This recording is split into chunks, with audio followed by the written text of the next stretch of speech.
Today I'm going to be reading The Captain Underpants and the Attack of the Talking Toilets.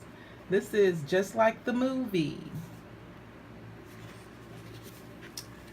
Captain Underpants and the Attack of the Talking Toilets. Tra-la-la!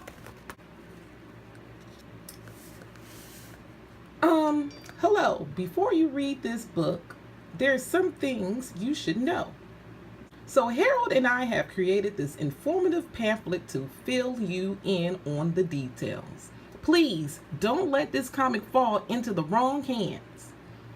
The Top Secret Truth About Captain Underpants by George Beard and Harold Hutchins, who deny everything. Once upon a time, there were two cool kids named George and Harold. We are cool. Me too.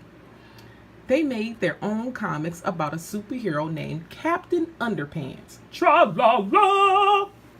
Everybody thought their comics were funny. Except for their mean old principal, Mr. Crump. Blah, blah, blah. One time, Mr. Crump was being mean to George and Harold. Blah, blah, blah. So they bought the 3D Hypno Ring. They hypnotized Mr. Crump. I will obey. Then they turned him into Captain Underpants. But Mr. Crump thought he really was Captain Underpants. He jumped out the window to fight crime. Uh-oh! Tra-la-la! George and Harold tried to stop him, but they had to save the world first. Bad guy. Kaboom! When they got back to school, George poured water on Captain Underpants' head. He turned back into Mr. Crump, but something was wrong. Blah, blah, blah! Because now, for some strange reason, every time Mr. Crump hears somebody snap their fingers, snap, he turns back into Captain Underpants. Tra-la-la! So whatever you do, please don't snap your fingers around Mr. Crump. Please, please, please, don't snap those fingers. This has been a public service announcement from George and Harold, who still deny everything. The end. Chapter 1. George and Harold. This is George Beard and Harold Hutchins. George is the kid on the left with the tie and the flat top. Harold is the one on the right with the t-shirt and the bad haircut. Remember that now. Joe's Furniture. Come in and see our pretty armchairs. Depending on who you ask, you'll probably hear a lot of things about George and Harold. Their teacher, Mrs. Ribble, might say that George and Harold were disruptive and behaviorally challenged.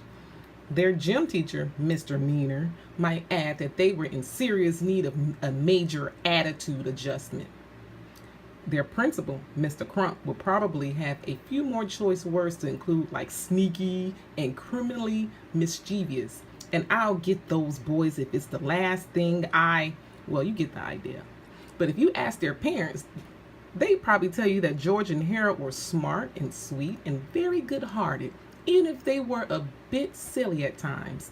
I have to agree with their parents. Joe's Furniture. Come and see our... what are they going to put? Come see our hairy armpits. But even so, their silliness did get them into a lot of trouble. Sometimes, in fact, it once got them into so much trouble, they accidentally almost destroyed the whole planet with an army of evil, vicious talking toilets. But before I can tell you that story, I have to tell you this story. Chapter 2. This story. One fine morning at Jerome Horrocks Elementary School, George and Harold had just gotten out of their 4th grade remedial gym class when they saw a big sign in the hallway. It was an announcement for the 2nd annual Invention Convention. George and Harold had fond memories of last year's Invention Convention, but this year's convention was a bit different. The first prize winner got to be principal for the day. Wow, said George. Whoever gets to be principal gets to make up all the rules for the whole day, and everybody in the school has to follow those rules. We have got to win first prize this year, exclaimed Harold. Just then, George and Harold's principal, Mr. Crump, showed up. Aha! He shouted. I'll bet you two are up to no good. Not really, said George. We were just reading about this year's contest. Yeah, said Harold. We're going to win first prize in the contest and be principals for the day. Laughed Mr. Crump. Do you honestly think I'd let you two enter this year's contest after the stunt you pulled at last year's invention convention? George and Harold smiled and thought back to the first annual invention convention. Chapter 3. The Flashback. Last year's invention convention. It was about 1 year early, and all of the faculty and students of Jerome Horace Elementary School was gathered into the gymnasium for what would later be known as the sticky chair incident. George and Harold stepped up to the microphone. Ladies and gentlemen, said George, Harold and I have invented something that is guaranteed to keep you all glued to your seats. Yes, said Harold. We call it glue. Mr. Crump became very angry. You two did not invent glue, he shouted. He stood up at the microphone away from Harold, and his chair stood up with him. Everyone in the gymnasium laughed. The school secretary, Miss Anthrop, stood up to help remove Mr. Crump's chair from his pants. Her chair stood up with her too. Everyone in the gymnasium laughed harder. The other two teachers stood up, and you guessed it, they were stuck to their chairs as well. Everyone in the audience howled with laughter. One kid stood up to go to the bathroom, and his chair came up with him also. The audience stopped laughing so hard, they all quickly checked their chairs, and suddenly, the laughter stopped completely. Everyone in the whole school was glued to their seats. You see, while it was true that George and Harold had not invented glue, they had invented a new kind of glue. By simply mixing rubber cement with concentrated orange juice mix, they had created a quick-drying body heat activated glue. Then they applied this special glue to every seat in the gymnasium, except theirs. Early that morning, everybody in the gymnasium was glaring at George and Harold and seething with anger. I've got a good idea, said George. What? asked Harold. Run! cried George. George and Harold were grinning from ear to ear, remembering their silly invention and the chaos that followed. That was hilarious, laughed Harold. Yeah, chuckled Gerald. It'll be hard to top that this year. Well, you won't get a chance this year, said Mr. Crump. He took out a magnifying glass and held up to the fine print on the sign. This contest is open to all students in the 3rd and 4th grade except George Beard and Harold Helchins. You mean we can't enter the contest? asked Harold. It's worse than that, laughed Mr. Crump.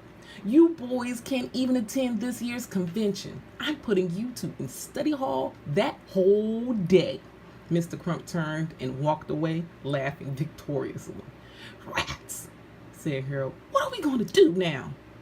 Well, said George, you know the old saying, if you can't join them, beat them. Chapter 4, The Invention. Early that evening, George and Harold sneaked back to the school with their supplies. They crept into the gymnasium and peeked around. I think somebody's still in here, whispered Harold. Oh, it's just Melvin Sneedley, said George. Melvin was the school brainiac. He was busy putting some last-minute touches on his new invention for the contest.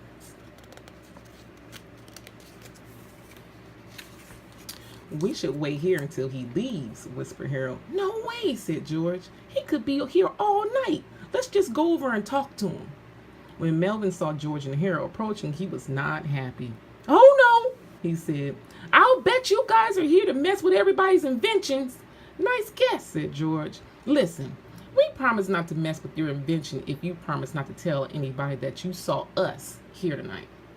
Melvin looked lovingly at his invention and reluctantly agreed. I promise, he said. Great, said George. Say, what is that invention of yours anyway? It just looks like a photocopy machine. Well, it used to be a photocopy machine, said Melvin, but I've made some major adjustments to it. Now it is an invention that will revolutionize the world. I call it the Patsy 2000. It'll revolutionize the world. And you name it Patsy? Asked Harold. Yes, said Melvin. Patsy is an acronym for photoatomic transumgobulating yectophantripulentonic zanziptomizer. I'm sorry I asked, said Harold.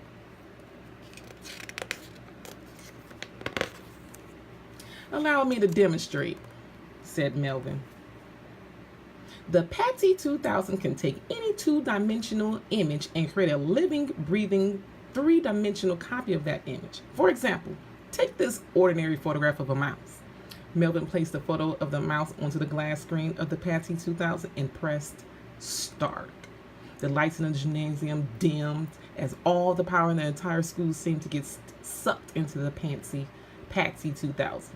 Soon the machine began to vibrate and hum loudly, and the tiny bolts of static electricity snapped out from underneath. I hope that thing doesn't explode, said Harold. Oh, this is nothing, said Melvin. You should have seen the Patsy 2000 reacting when I copied a poodle. Finally, after a series of flashes and loud zaps, everything stopped. A small ding was heard, and then a tiny mouse crawled out the side door of the Patsy 2000 and onto the floor. Isn't it wonderful? Exclaimed Melvin. George inspected the mouse closely. That's a great trick, George laughed. You really had me going for a while. It's not a trick, cried Melvin. The Patsy 2000 really does bring photos to life. I've even created living creatures from paintings and drawings. Yeah, right, laughed Harold.